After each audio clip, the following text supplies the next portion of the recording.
Hi everybody, I'm Dominic. We're back to our 1940 redo house. In this case, we're going to be we're replacing all the windows in the house, and they all have to go bigger. Not to mention, you really want to replace this window. I mean, it's an antique, really. But we have to go bigger to meet egress. What egress is the size of the opening in the window that has to be 5.7 square feet for us to get out. But always check with your local codes. Don't take my word for it, because different building inspectors, whatever it may be. Also, this is on the first floor. We don't have a second floor. Check with the code, your building department, because they may allow you to go with a slightly smaller window if you had to, without redoing all the framing, because the ground is within 6 feet from the window ledge here, which will allow you to go 5.0, so definitely check with your town. So, well, anyway, what we got to do is pull this window out, and then we have to redo this whole header and framing, and obviously it really needs it anyway. We're going to go bigger, which means all this framing comes out. We have to put a new header in and all that good stuff. So the first thing we want to do is remove this old window. That shouldn't be too hard in this house.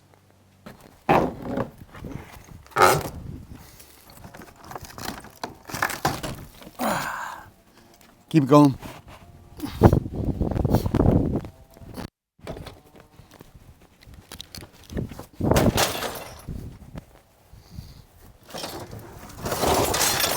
Oh, one thing I didn't tell you.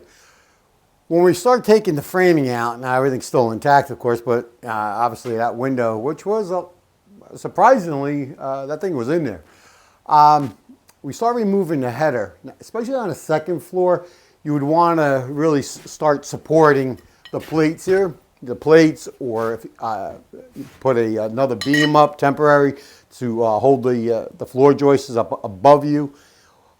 Even in this case, depending on the roof and how much load you have, always a good idea to do it. Small window like this, no. A big slider, yeah, you bet. Definitely going to do that, because you don't want things to start sagging on you. Just not a good idea.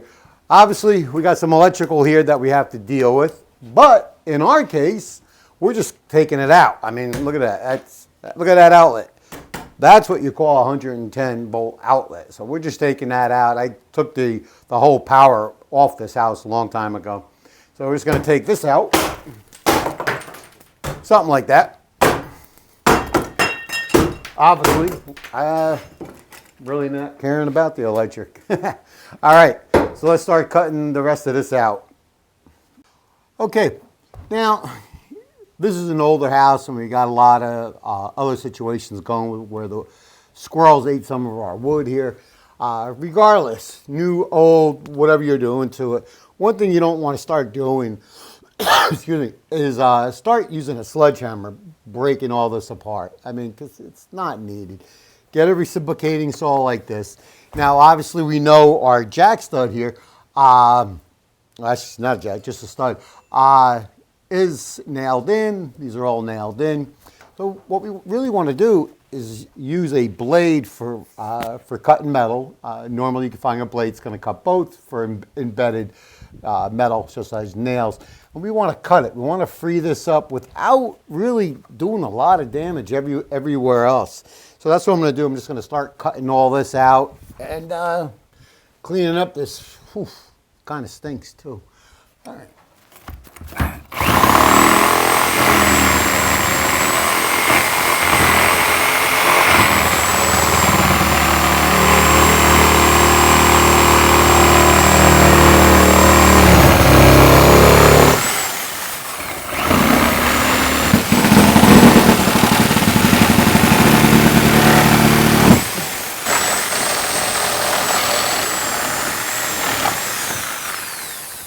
All right, so you see I cut those nails, and look at this. Look how much looser it is. Obviously, you still got some more up on the other, more sheathing there, so I'll have to pay attention to that. So the whole idea of that is that you're just not rocking this whole wall and really start breaking things up. That's what's important.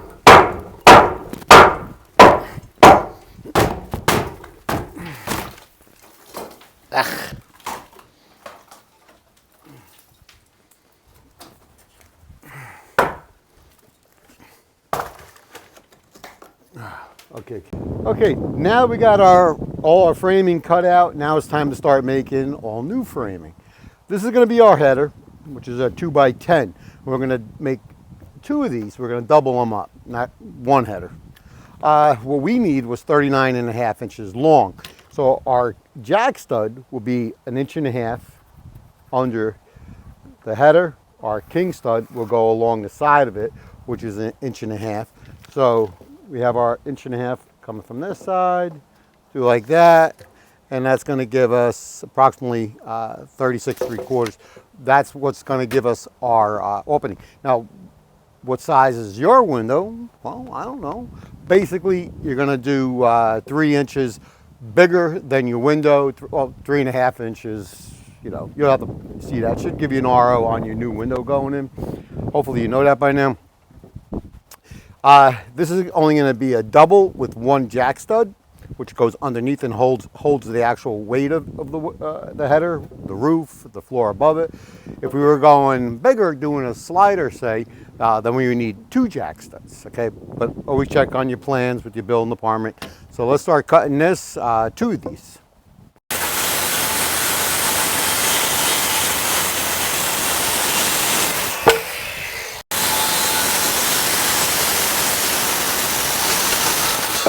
Okay, now that we have our 2 pieces of our 2x10 for our header, what we did, we laminated them together, meaning we put them together and nailed them both sides.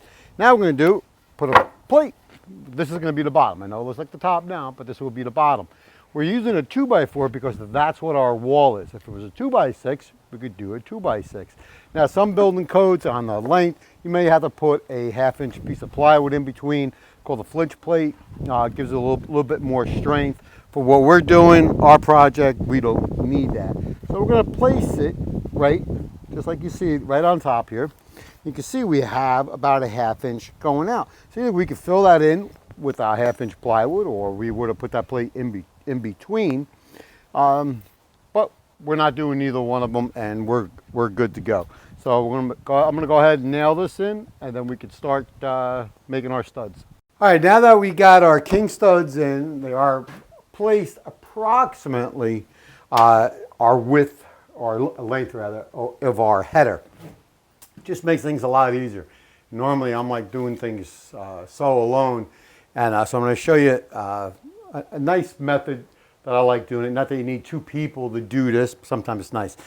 We have a header, we have a plate under it, which measures about 10 3/4. So let's go up here, down from our top plate, 10 3/4, and measure that. Okay, now with the tape measure, to the bottom plate, let's measure what we got, and we got about 82 3/4. So what I'm going to actually do, 82 3/4 will work for what we want, but we want it nice and tight, and I'm going to show you why in a second. I'm going to actually make 2 of them at 83 inches long. So let me go cut those, and I'll show you what I'm talking about. All right, well now I got my header. You know, I mean, it's not that big, so it's not that heavy. But when you're holding it here and by yourself, it can become heavy. Now, I push it up as tight as I can go, and we're pretty tight up here. Over here, maybe we got a little gap there. And that's why I said we make these jack studs a little bit bigger for now. Now, let's see. Sometimes, you know, you can go ahead and put make a block here, put a nail in. See how it starts getting heavy, especially when you're trying to line things up. And you can see that's just really big. And it's a little too big. I mean, there's no,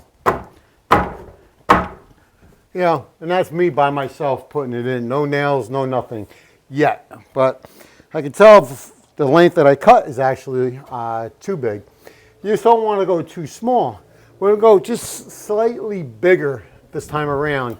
And I'm going to show you on the camera that this gap here, as I slide this jack stud in, being that's a little bigger, it's going to slide on the bottom plate. It's actually going to push the header up and make it nice and tight. That's the whole idea. Okay.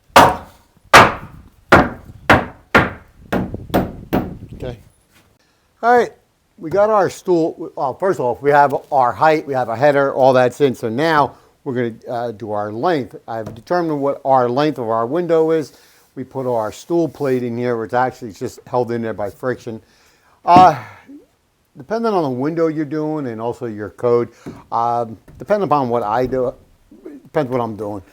I'm going to put these cripples here. I'm going to put them like a jack stud. Now, there's different ways to actually frame it. You can have your stool go all the way to your jack stud and split your jack stud up. I don't really like doing it that way. I like jack being one complete.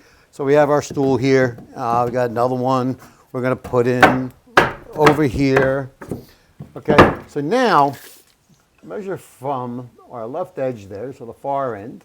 And we're going to go, if that would stay there, I'll do like this, 16. It's going to go that way.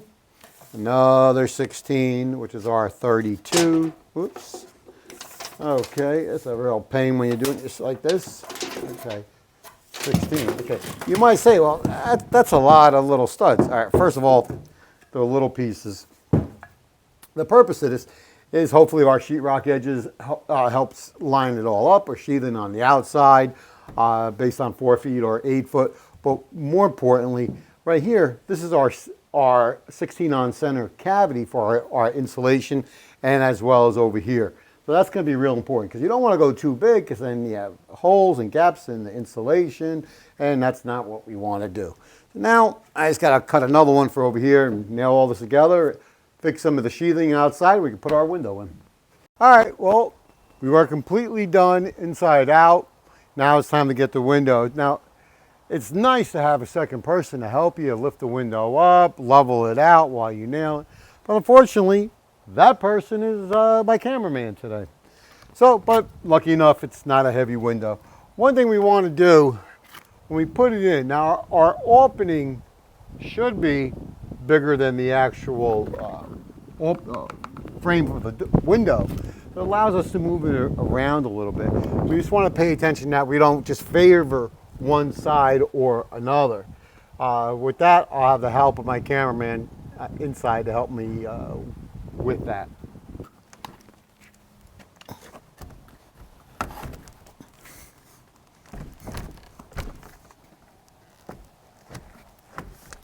What do you think, Tom? That look good? Okay.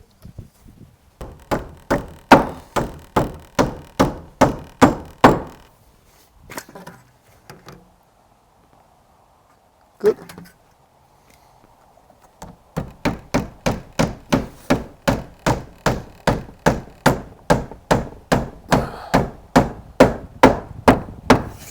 Okay, I got a couple nails in. It's straight, it's level, it's square.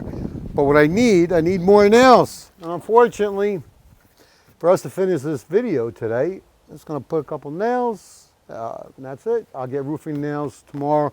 Those are the kind of nails you want to use, by the way. Roofing, galvanized zinc, whatever. Roofing, siding nails. It has a big head on it.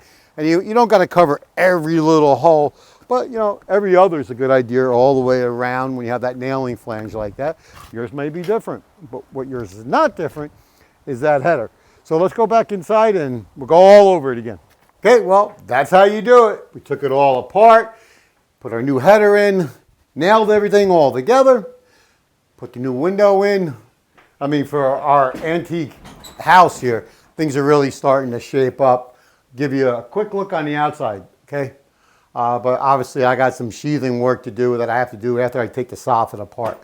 Just the squirrels that came through this house, and God knows how long they lived here. It's like amazing, the stuff I found. Anyway, we got 2 windows in so far. We got our door and all our framing. If you've been following this whole series on this house here, you'll see all that rot we had. And it's coming along. Went over here, replaced a bunch of floor joists. Well, I had the floor open, but now I got to go and continue cutting out the rot and replacing that all with new. Anyway, I'm Dominic. Make sure you subscribe to get the rest of these videos. Thanks for watching.